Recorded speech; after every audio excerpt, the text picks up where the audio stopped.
Hello, I'm Mario Toneguzzi, managing editor of Canada's podcast, Taking Care of Business with Arlene Dickinson today, who is bear with me, going to list all your. No, don't. Okay, first of all, she's CEO of Venture Park Labs. I have to look at my notes here. She's managing general partner with District Ventures Capital, co-managing partner M&A with Believe Co Partners, and a Dragon on Dragon's Den. Have I missed anything, Arlene? No, Mario, between the hours of 3 and 4, I try to just sleep somewhere. All right, we're going to talk about small business and what it takes to be an entrepreneur, especially in this time when it's quite difficult.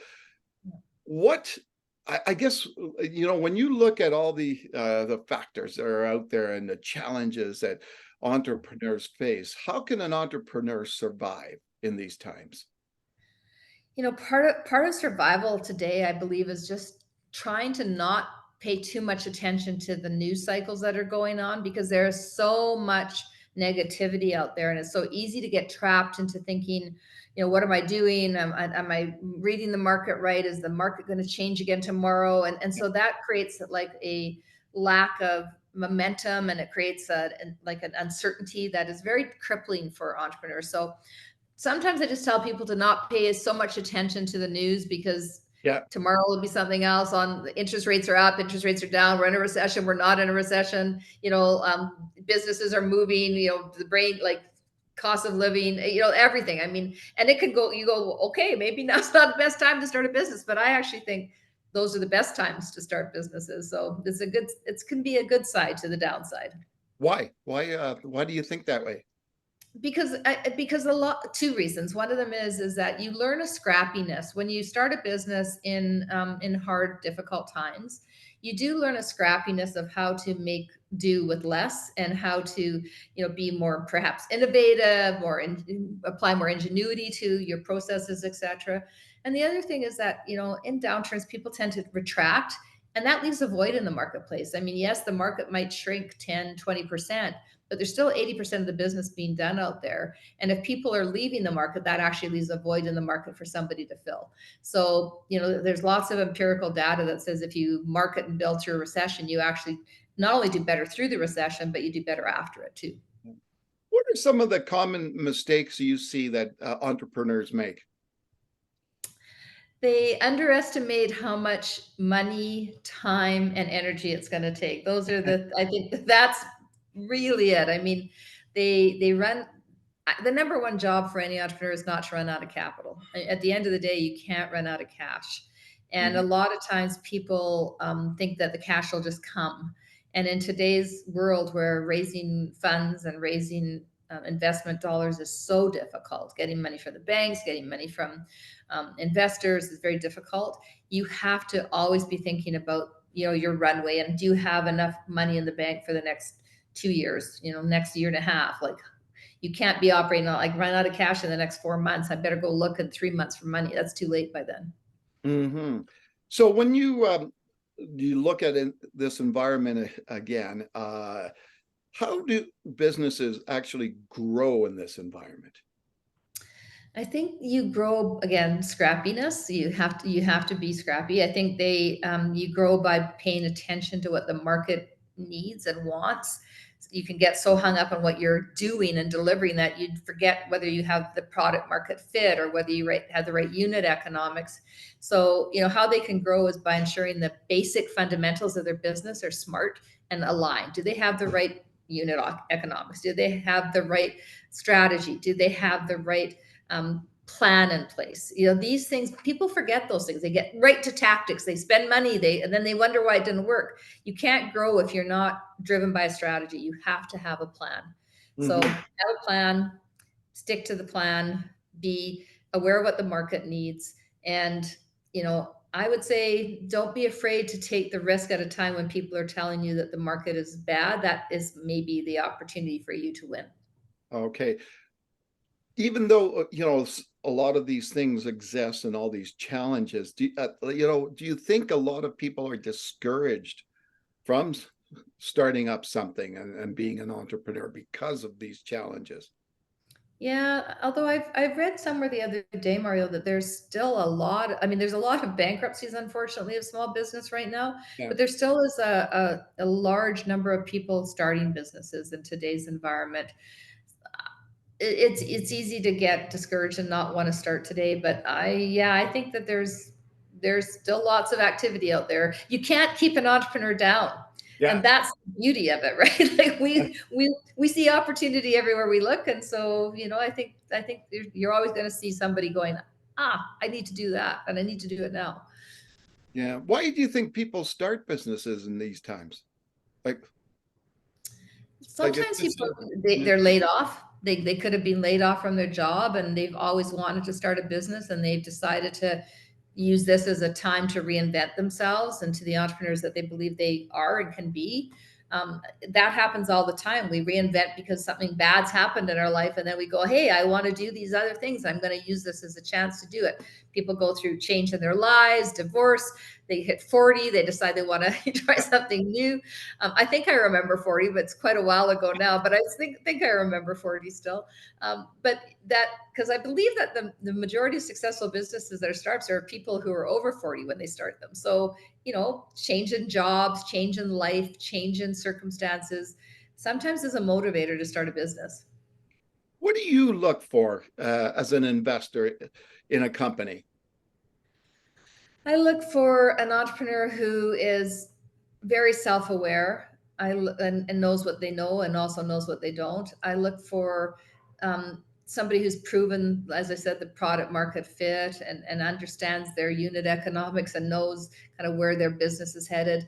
Somebody who is perhaps looking at a glass upside down and see something different than I might see when the glass is the right way up. And so I like people who view things differently, have created a team around them that is interesting and multifunctional and multidisciplinary, because it's also important that you just don't rely on one person, and who is very self-aware. As I said, I think those are my key things. Okay. And where's the opportunity today in different sectors of the economy? Where's the opportunity to become an entrepreneur, to start something and to grow?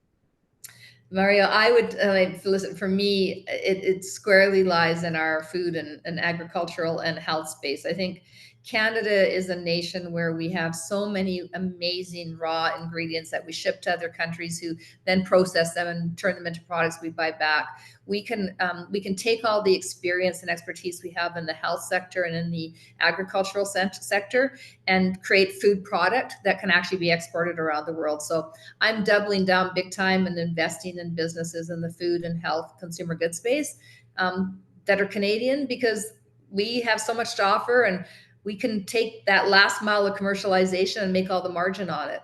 Hmm. And I think we need to do more of that. Is there anything you're staying away from? I haven't bought any crypto. I have to understand it first. Yeah, exactly. I don't know, something about something block. I don't know. It's all Greek to me. No, Yeah. I mean, I haven't been into. I don't go into those types of. They're too volatile. I look for more proven market opportunities, but people have made and lost a lot of money in that space. But I don't invest there. Okay. Now, I want to talk to you a little bit about social media and its importance. Yeah. Do you think a company or an entrepreneur is kind of falling behind if they're not on social media? I think it's a double-edged sword. I think you can follow behind if you're not on it, but I think you can also get obsessed with it and think that it's the answer to all, your problems. And so social media is it's a slippery slope. It can be a very big distraction from your building of your business. It depends of course, if you're building an online business that relies on influencers and e-commerce, and you're going to spend time and energy on social. But I think there's a fine line. You do need a brand, you need to have a presence, but you've got to be very careful that it doesn't like suck the life out of you because you're spending 80% of your time wondering if somebody liked your post or not. Yeah. So you need it. You absolutely need it. You should apply it properly, but it's not a panacea to the real challenge you have, which is strategy generally. So, what advice would you give to an entrepreneur that's quite small, that has to be on social media, but obviously, they're spending their time on their business, trying to do, get their business done. What advice would you give them about getting into social media? There's lots of good social media people out there that you can hire on contract who can at least make sure that you have a presence, but you can't just hand over the keys to your social kingdom if they don't have direction as to what you want them to say, because nothing's worse than spending money on resources and skill sets that don't deliver against a strategy again. So I would suggest that they engage people, hire people to help them. Again, if you don't have the budget, you're going to have to think about doing it yourself, but set time aside in a day, like say to yourself, I'm going to do it here. And this is what I'm going to, instead of going to checking it every 5 minutes to see whether or not you need to post something new today. Again, it's a trap sometimes for time where people are so time restrained when they're starting a business. All right, wonderful. And just to circle back, just when we're looking again at the whole picture right now, for small business in Canada with all its challenges, what's your outlook for the future?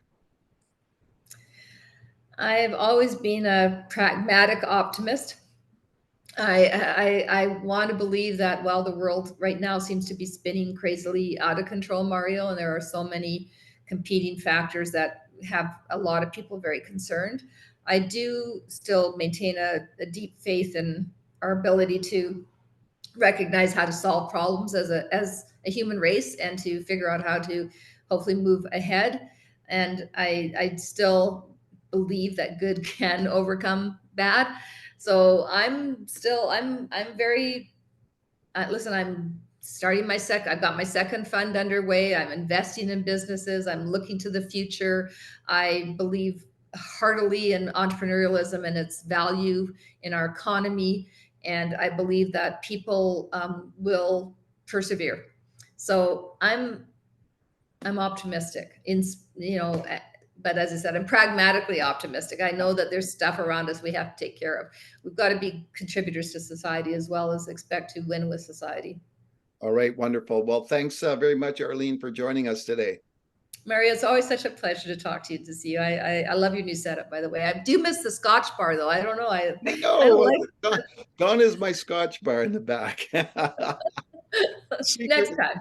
it's secretly still back there.